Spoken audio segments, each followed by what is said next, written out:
The Medigap Plan F was once considered the Cadillac of all coverage. But if you have Plan F in 2025, you should absolutely change to a Plan G or a Plan N.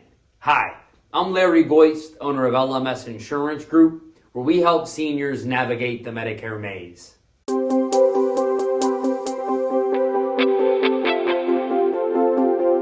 So in today's short video, I'm telling you guys why you should get off the Medigap Plan F as soon as you can. And I'm going to go over three real basic topics. So number one, I'm going to tell you real briefly what a Medigap Plan F is. Number two, I'm going to tell you how a Plan F differs from a Medigap Plan G or N. And then number three, I'm going to tell you why you should change if you have the opportunity. And that's all coming up next. Hey, before I dive in, don't forget to definitely subscribe our channel if you find this helpful. I really appreciate you doing that. So what is a Medigap Plan F? Well, Plan F is very simple to understand. So first off, don't confuse plans with parts.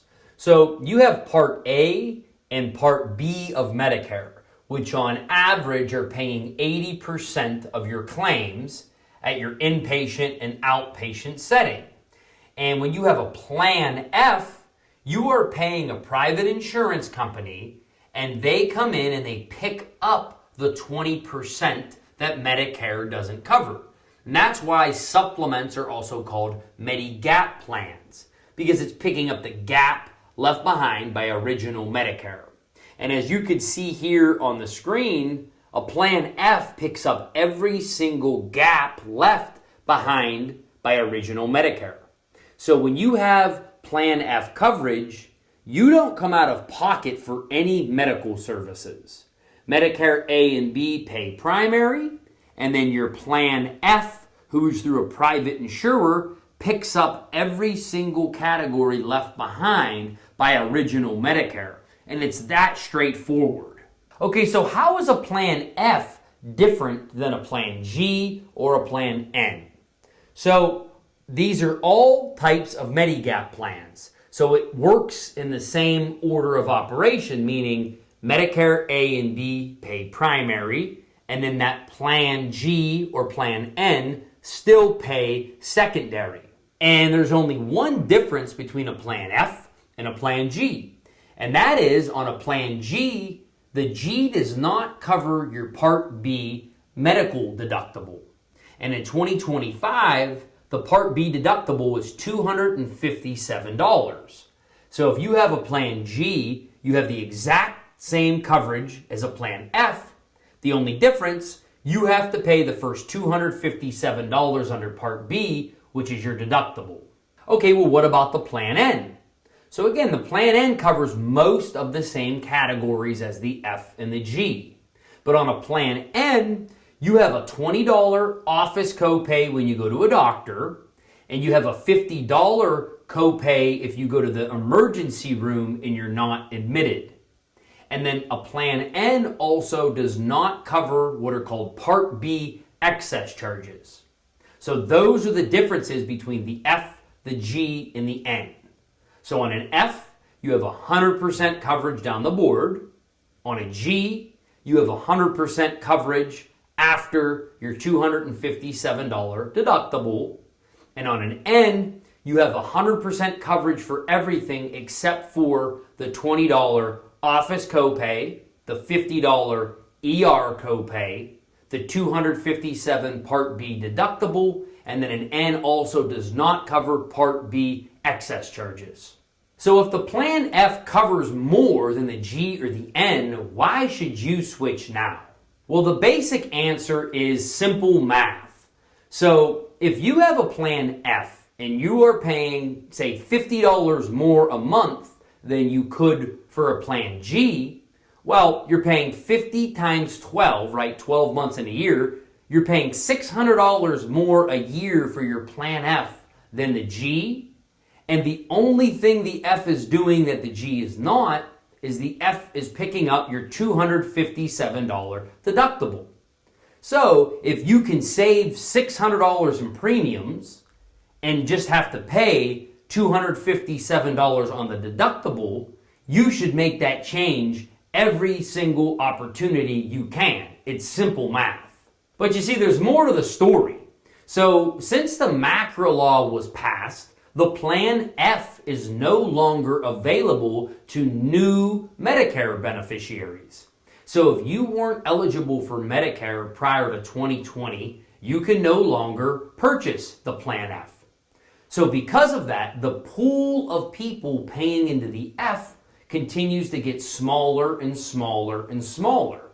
And if you know anything about insurance, one of the rules of insurance is the law of large numbers. So the law of large numbers states that the larger the insurance pool, the more predictable and the more stable claims you're going to have.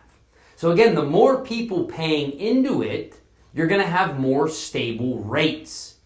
And as that pool of people continues to dwindle, those Plan F rates are going to continue to be more unstable.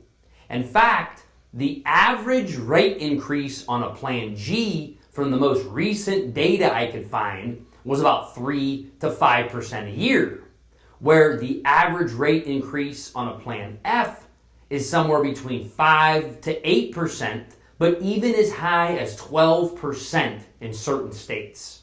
Okay, so let's take all these things into account. If you have a Plan F, it's going to be more expensive than a Plan G. And if you multiply the monthly premiums, if your Plan F is more than $257 more annually than a Plan G, you're already overpaying. Because the only difference on the F and the G is that $257 Part B deductible.